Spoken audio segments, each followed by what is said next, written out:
hotel prices can seem out of control, and hotels love for it to seem that way. I'd bet you've even paid way too much for a hotel stay before. But it's not your fault. Hotels want you to believe there's no better option. So you just accept their prices. But the truth is you don't have to. As a traveler who's booked hundreds of nights in hotels myself, I've tested every single trick in the book to score the lowest prices. And in this video, I'm revealing 5 secret hotel hacks to help you save big on your next stay. Or maybe even stay for free. Hack 2 alone has helped me save hundreds of dollars many times. We're talking stuff like $50 for a luxury hotel stay in Bali instead of $550. Hack number 5?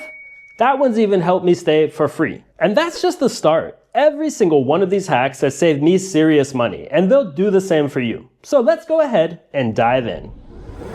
When it comes to getting hotel deals, it all starts with where you search. But with so many hotel websites out there, which one actually gets you the best price? Say you happen to be visiting London in July and you really want to stay at a hotel that a friend told you about. It's a local boutique hotel called St. Paul's. Let's start off with a few of the more well-known hotel websites. For your travel dates of July 17th to July 21st, the cheapest price on booking.com is $816.54. Then on Expedia, it's going for $723.95. And by the way, both of these sites seem to only have Junior Deluxe double rooms left for your dates. Let's see what prices the hotel's own website shows us. Again, the only room available is that Junior Deluxe double, and on the local hotel's own website, the cheapest price is $851.43. So far, Expedia is the cheapest, with the local hotel's own website charging the most. But until now, we've only searched on websites that show us their own prices. See, in addition to these kinds of websites, there are websites like Google Hotels that will search hotel prices on a bunch of different hotel websites at the same time. This kind of hotel search website is commonly called an aggregator or Metasearch website. So when we head to Google Hotels and do our own search, there are quite a few more options than what we've seen so far. And it looks like the lowest price here is with Trivago deals for $135 before taxes. But let's make sure to check if it's truly bookable. Nope, sadly it's not actually bookable. Upon clicking through, the price raises up to $848. But that is definitely something to watch out for. Basically, all of these hotel search websites will keep data stored or cached for a limited amount of time, even after prices have changed. So sometimes the first price you see on any hotel website is not actually bookable anymore. For that reason, it's just really important to always double check that any seemingly low price you might find on a hotel is actually bookable. But don't worry, we're going to find a lower price than Expedia, Booking.com, or even the hotel's own website had. And by the way, you can see in the Google hotel search that we did that you have the Expedia, Booking.com, and hotel website prices, along with a ton of other options such as Priceline and Hotels.com. But there's still more to it. These hotel websites are showing you prices based on where you are, or at least where they think you are. Not everywhere always gets the same price though. You heard me right. You could be shown more expensive prices just because of where the hotel website thinks you're searching from. This is commonly called price discrimination. And an invaluable hotel booking hack is to know how to get lower prices simply by searching from different locations. Let me show you how it's done. Best practice for this is to always open up an incognito window in Google Chrome or the equivalent in another browser. By the way, we were already in incognito mode earlier when we were doing that search for our London hotel, which we will find a better price for in just a minute. Price discrimination means that a hotel could be much cheaper in one country than another. To change which country's website you're searching from is as simple as using a virtual private network, or VPN for short. That brings us to my preferred VPN and today's sponsor, Surfshark. Surfshark VPN has helped me save loads of money booking hotels over the years. By changing the country you're searching from with Surfshark VPN, you can beat hotel price discrimination and get the lowest possible rates. Sometimes you'll even be able to find hotels that don't show up at all when searching from other countries. I couldn't even imagine searching for hotel deals without a VPN like Surfshark. And that's not to mention you can do cool stuff like watch US Netflix while in the UK. Or even access websites that may be blocked in certain parts of the world. Pretty much everything I go over in my videos in terms of searching for and booking travel, I do with a VPN turned on. I mean, without a VPN turned on, you're revealing your IP address to websites that you probably don't want to be giving it to. And it's really all as easy as changing the country of your IP address with one single click. So if you don't yet have Surfshark, they're not just my preferred VPN because they work great. Today I also happen to be offering an unbeatable deal, which you'll find down in the video description. Plus, if you're not completely satisfied, you can always get your money back for 30 days after purchasing. But I'm pretty sure if you use Surfshark the way we outlined in this video, you're gonna be satisfied. So if you don't have a Surfshark subscription yet, head down to my link in the description to purchase one. But now that we know how to change our location, let's head back to our London hotel search and put it all in action to get a better deal. At the beginning of this video, I was searching with an IP address from the United States. But let's change the IP address to Germany. I often find that European countries have different deals available than the US. So now I've got Surfshark set to Berlin, Germany, and I'm searching from Germany. Now, normally that would mean searching in euros instead of dollars. But using Google Hotels, it's easy and convenient to manually change the currency that you prefer to search in. So we are still searching in dollars, but there's just a slight change. Unlike in the US, in Germany, websites are not allowed to show prices without the taxes included. So now all of these prices include tax. And it looks like Holisto is showing the cheapest prices here at $646 for 4 nights. That is nearly $100 cheaper than the lowest price when we were searching on the US website. So simply changing our IP address once with Surfshark saved us quite a bit of money. And by the way, this hack is not just limited to saving money on hotels. I use Surfshark VPN all the time to get better prices on all kinds of travel deals, including flights. In fact, it's so helpful when it comes to finding flight deals that I made another video for you about it. So definitely check that video out after this one if you want to stop airlines from charging you more than you should pay for your next flight. Seriously, if you don't have Surfshark VPN yet, really consider getting it right now. I simply can't imagine a better way to combine supporting my channel with buying a product that could save you hundreds, if not thousands, on travel. So location is just really key when it comes to finding the best hotel deals, but in more than one way. Where you book from isn't the only thing that affects price. Where your hotel is located matters too. Hotels in the heart of the city can often be double or triple what you'd pay for a hotel like 5 or 10 minutes away.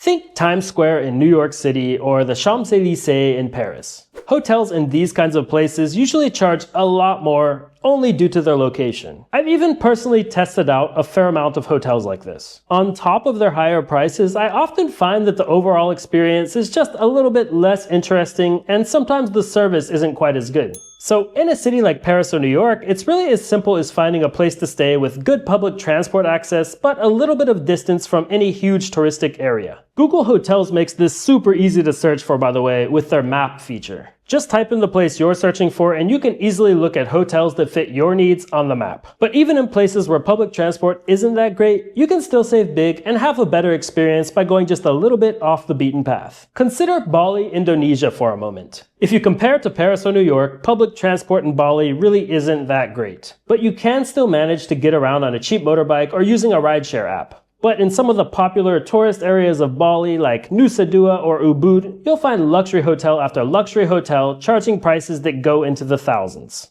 On a recent trip to Bali for a part of our time there, my wife and I were looking for a luxury stay in Ubud. Prices were just way too high though. The hotel that looked nice to us in Ubud was charging right around $550 a night. But we decided to go a little bit out of the center of Ubud with our search. And pretty quickly we found a locally run upscale villa with a private pool for about $50 a night. And it wasn't even just the fact that we saved thousands of dollars. We also got the chance to get to know a local family and experience Balinese culture in a way that would stay with us forever. I'm just not sure I'd be able to say the same thing about staying at a luxury tourist hotel. But whether you're visiting a popular destination or somewhere more off the beaten path, I've got another secret hotel hack that will help you out regardless. Traveling can mean arriving to your destination well before your hotel check-in time. Sometimes this just means a few hours to get out and experience a brand new place. But it's just not always convenient to run around in a new place when you're exhausted or have large baggage with you. Say you just flew for 16 hours with a crying baby seated right behind you. You're tired and you're probably just not up for hitting the town quite yet. But there's a trap that the exhausted traveler can easily lose hundreds of dollars by falling into. Most hotels tend to officially offer early check-in for a price. Sometimes it could be a flat fee, sometimes it's half of your nightly rate. We're talking about a lot of money. But if you're arriving really early, let's say like 4 a.m., the hotel might only offer you access to your room by paying for the entire night before you arrived. That's even more money. So if you don't want to pay to check in early, one option is always just to hang around at a local cafe or spend some time in the hotel lobby or lounge and wait it off. Any decent hotel will let you leave your baggage with them for a few hours before checking in. But in these kinds of cases, I personally find it much nicer to head straight to my room for a power nap, if possible. But the truth about early check-in is that you almost never actually have to pay for it. Whenever I'm sure that I'll be arriving to the hotel before check-in time, I let them know a few days in advance and just see what they say about it. Sometimes they'll just tell me it's no issue and give me free early check-in. Problem solved. But when that's not the case, I simply show up to the hotel when I get to my destination and ask them if check-in is possible. Sometimes hotels are at maximum capacity or something and they just won't have a room to check you into yet. But when a room is available, I very often find that asking nicely will get you into the room early and for free. This is obviously a lot more likely to work if you show up at like 12 p.m. when your check-in time is 3 p.m. and not 3 a.m. when your check-in time is 3 p.m. And your mileage will definitely vary here. This is not guaranteed to work ever. But one thing that I think is worth keeping in mind is that it is really key to be kind to the hotel staff when asking them for anything. I've literally been in line after a rude customer who had to pay to check in early and gotten free early check-in just by being kind. And I've really found this hack to work successfully at all different kinds of hotels too. Just a few months ago, I checked in super early for free at the Marriott Islamabad. By many, this is considered the best hotel in the entire country of Pakistan. Now, if I had booked the night before my arrival, I would have had to pay like over $200 for it. But knowing that my flight was scheduled to arrive right around 4 a.m., I reached out to the hotel a few days before. It turned out that they had really high occupancy for the nights I'd be spending with them, so they couldn't offer anything before arrival. They did, however, set me up with a free private transfer to the hotel at 4 a.m. That's pretty useful. So when I made it to the hotel in the middle of the early morning in a nice private transfer, I had to spend a few hours in their business lounge waiting. But well before 9 a.m., a room was cleaned and ready for me, and I was able to check in without paying anything extra at all. All that said, if you really have to be able to get in your room right upon arriving to the hotel, it might be worth spending some hard-earned cash on that. Free early check-in is a very real possibility, but it's definitely never guaranteed. So, saving money on hotels by knowing where to search, how to search, and how to avoid extra charges is awesome. Saving you as much money as possible using these lesser-known hotel hacks is our big focus here. But from time to time, it is actually possible to stay at a hotel entirely for free. First off, a number of airlines offer free or very cheap transit hotels. Personally, I only ever stayed in a free transit hotel one time when flying Air China. The hotel room they gave me in Shanghai was a bit far from everything and it wasn't really all that nice. But other airlines such as Turkish Airlines or Qatar Airways have been known to have much better offerings. I probably wouldn't go out of my way to take advantage of a free hotel from an airline, but it's definitely worth knowing about. And one other way I've ended up getting free or heavily discounted hotel stays is one that I really wouldn't recommend if avoidable. But it is still something you've just gotta know about if you encounter it. Hotel rooms have issues sometimes. Something, I don't know, let's say a toilet for example, might not be working in the room. Or the room might not have been properly cleaned, or there could even be bigger issues such as bed bugs or cockroaches. So just think back for a second to when we were talking about early check-in. It's always really important to interact with any hotel staff in a kind manner whenever you interact with them.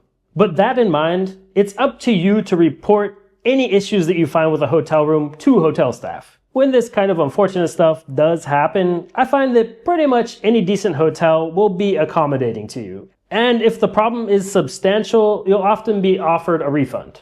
But although you might end up getting your money back, I wouldn't really consider this kind of thing free because in the end you're going to be paying with your time, discomfort, or other unwanted things. So, free hotels just aren't always a possibility everywhere. But there are other ways to stay somewhere for free or at least very cheap that go beyond hotels. I used to use couchsurfing all the time as a solo traveler. It was a really awesome way to travel without spending much money and quickly socialize and get a local viewpoint on the place you're visiting. Couchsurfing isn't free to use anymore though, but there is a lesser known alternative that is still free. It's called Be Welcome. The basic idea is very simple. You create an account and then you can request to stay with people. And it's not just random people online, there are reviews and other information to go off of. But still, if that kind of thing just isn't your cup of tea and you still want to limit your spending, hostels can be a really solid option too. That goes especially when you're traveling solo.